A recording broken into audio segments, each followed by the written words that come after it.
مشاهدينا الكرام في كل مكان، السلام عليكم ورحمة الله وبركاته.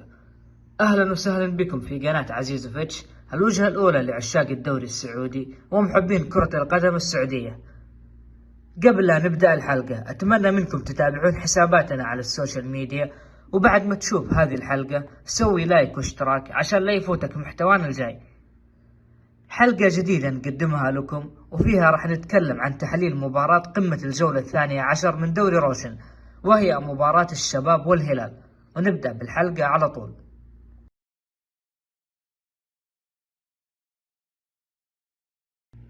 انتهت مباراة الشباب والهلال بفوز الهلال بنتيجة 2-1. سجل أهداف الهلال سافيتش، وسجل هدف الشباب عبد الرزاق حمد الله.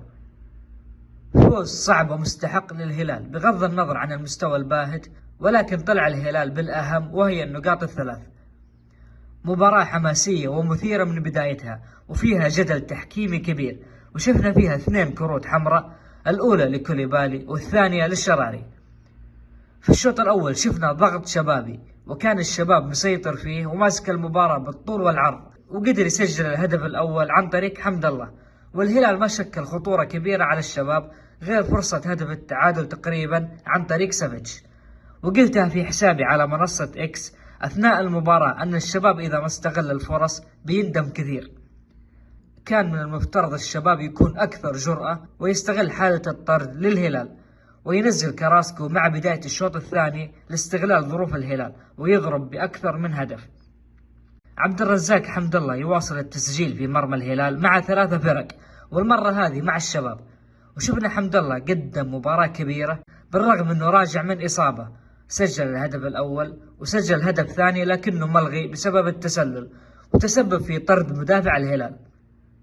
بسيناريو سيء، الشباب بعد ما كان هو المسيطر على مجريات المباراة وكان هو المتحكم بكل شيء، إلا أنه تفاجأ بطرد نادر الشراري، والطرد هذا كان نقطة التحول للهلال وغير مجريات المباراة، وقدر يستغل هذا الطرد بهدف ثاني مباشرة عن طريق سافيتش، واللي أحبط الشباب كثير وخرج من أجواء المباراة.